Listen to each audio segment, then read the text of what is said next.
Hello kids, इस video में हम लोग डिस्कशन कर रहे हैं इस सेक्सुअल रिप्रोडक्शन का नेक्स्ट मेथड और वो है रीजनरेशन।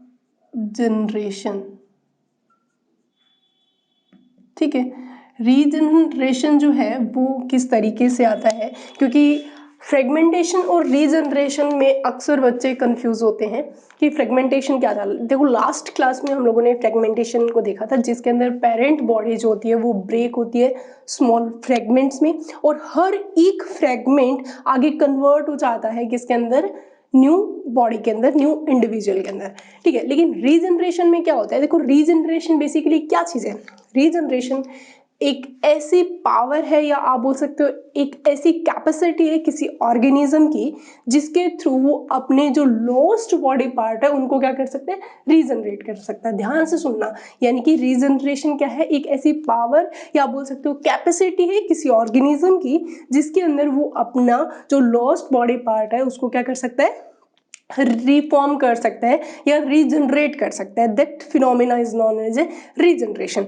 अगर देखा जाए तो रीजनरेशन की पावर कुछ हद तक हम लोगों में भी देखने को मिलती है। कैसे? अगर हम नेल्स को कट कर देते हैं तो वहाँ कट नेल से कुछ पार्ट फिर से नेल का क्या हो जाता है, रिफॉर्म हो जाता है। ठीक है, तो बहुत ही कम लेवल पे हमारे पास रीजनरेशन की पावर होती है। ऐसा एग्जांपल लें, जो स्टार फिश है, अगर स्टार फिश की एक आर्म काट दें हम लोग, तो वो आर्म क्या है, वो नहीं बन जाएगी जो जो कट पार्ट है वहां पे। ठीक है, अगर वॉल लिजर्ड की बात करें तो वॉल लिजर्ड में क्या होता है, अगर हम उसकी पूंछ यानी कि टेल काट दें तो उस टेल, कटी हुई टेल से तो नई छिपकली नहीं बनेगी, लेकिन छिपकली का यानी कि लिजर्ड का वो पोर्शन जहां पे टेल कट थी वहां से एक नई टेल का फॉर्मेशन जरूर हो जाएगा।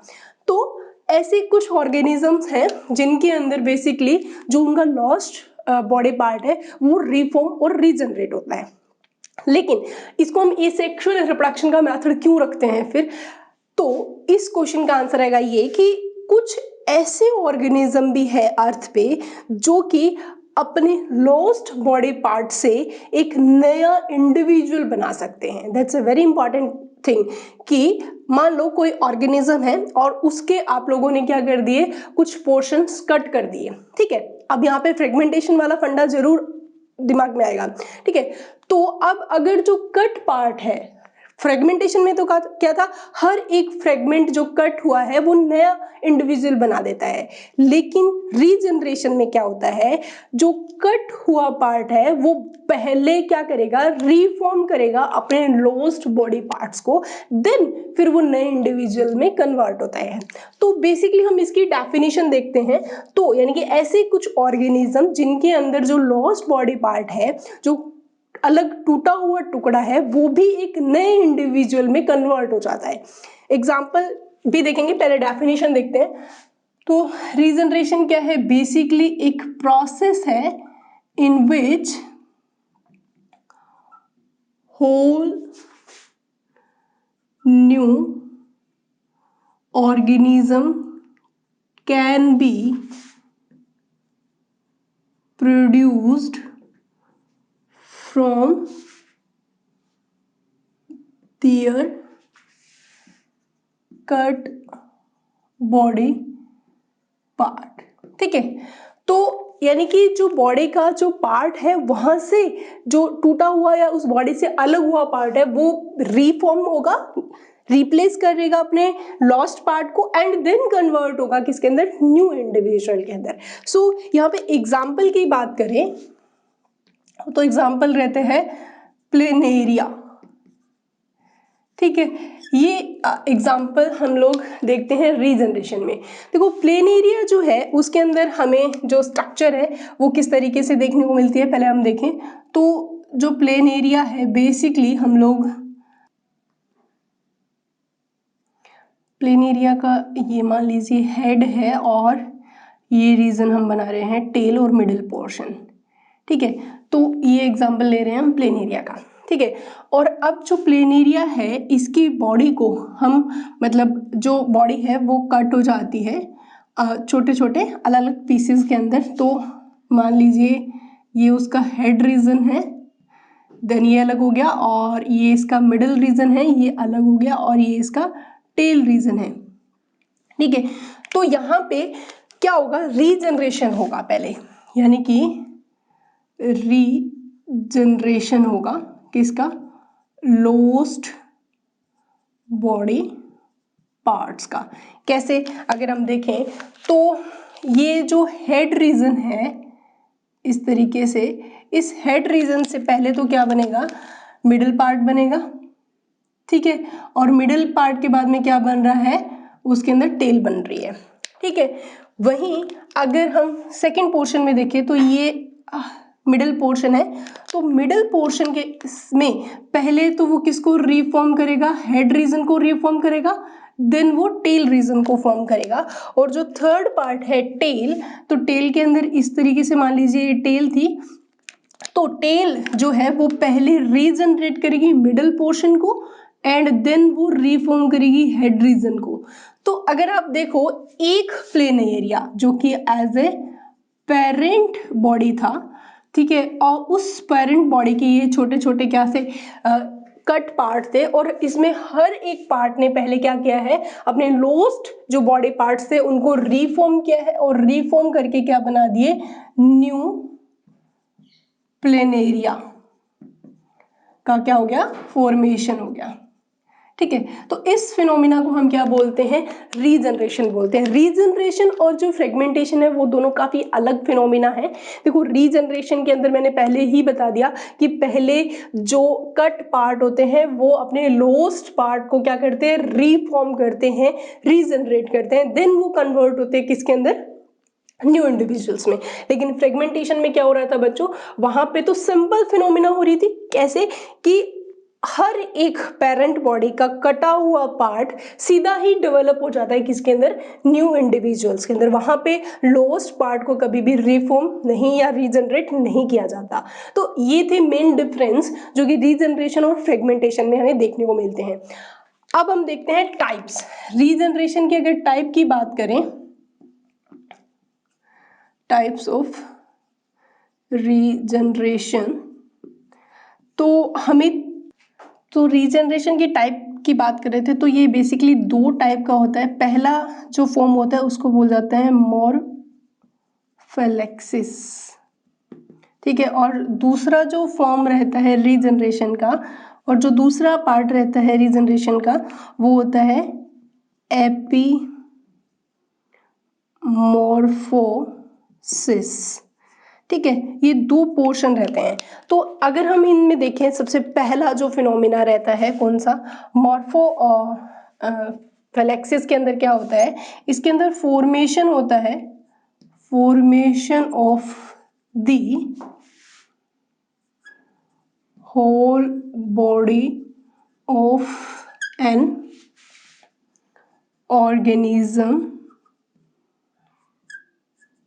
फ्रॉम देयर स्मॉल फ्रेगमेंट, ठीक है। एग्जाम्पल हमारे सामने है किसका, प्लेनेरिया का, ठीक है। प्लेनेरिया में हमें क्या देखने को मिलता है कि उसके एक स्मॉल फ्रैगमेंट से एक नया इंडिविजुअल का फॉर्मेशन होता है।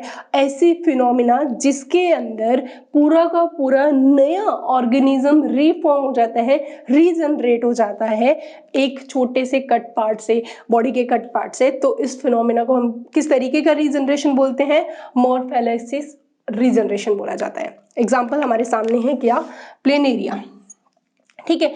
वहीं अगर एपिमॉर्फोसिस की बात करें तो एपिमॉर्फोसिस के अंदर क्या होता है, यहाँ पर रिप्लेसमेंट देखने को मिलता है, रिप्लेसमेंट ऑफ लॉस्ट बॉडी, यानी कि यहाँ पे जो रिप्लेसमेंट होता है लॉस्ट बॉडी पार्ट का, ठीक है।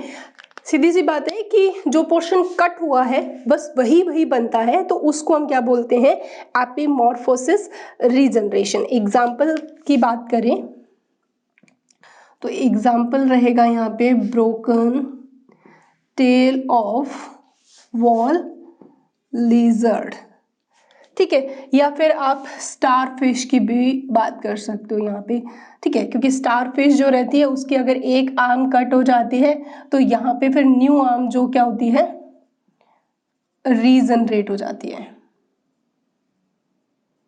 ठीक है। अब इस तरीके से ये थी हमारी पूरी की पूरी फिनोमिना रीजनरेशन की। अब क्वेश्चन एक आता है कि क्या रीजनरेशन एसेक्सुअल रिप्रोडक्शन का प्योर यानी कि ट्रू मेथड है क्या? एक स्टेटमेंट था, उसमें यूं लिखा हुआ था कि regeneration is a true method for asexual reproduction. तो ये स्टेटमेंट गलत रहेगा क्योंकि सारे ऑर्गेनिजम्स पे अप्लाई नहीं हो रहा, बेसिकली किस पे अप्लाई हो रहा है, प्लेनेरिया पे हो रहा है। तो इसको हम मान सकते हैं कि एक टाइप है, लेकिन ट्रू मेथड हम कंसिडर नहीं करते। दूसरी चीज, ये एक बहुत बड़ा डिफरेंस भी क्रिएट हो रहा है किसके बीच में, फ्रेगमेंटेशन और रीजनरेशन में, क्योंकि फ्रेगमेंटेशन तो एक ट्रू मेथड है एसेक्सुअल रिप्रोडक्शन का, जबकि फ्रेगमेंटेशन एक प्रोसेस है, यानी कि सॉरी, फ्रेगमेंटेशन तो एक ट्रू मेथड था एसेक्सुअल रिप्रोडक्शन का, जबकि रीजनरेशन एक प्रोसेस है जिसके अंदर क्या हो सकता है, कुछ ऑर्गेनिज्म पूरे के पूरी की पूरी न्यू ऑर्गेनिज्म की बॉडी को क्या कर सकते हैं, रीफॉर्म कर सकते हैं, रीजनरेट कर सकते हैं। ठीक है। सो दूसरी चीज, रीजनरेशन की फिनोमिना हमेशा कॉम्प्लिकेटेड ऑर्गेनिजम्स में देखने को मिलती है, जैसे कि स्टार फिशेस हो गया, मैमल्स के अंदर भी ये देखने को मिलता है, मैंने पहले भी एग्जांपल बताया था आप लोगों को, सी स्टार्स के अंदर देखने को मिल रहा है। सो ये कॉम्प्लेक्स ऑर्गेनिज्म की फिनोमिना रहती है, जबकि फ्रेगमेंटेशन जो होता है वो बहुत ही सिंपल ऑर्गेनिज्म के अंदर देखने को मिलता है।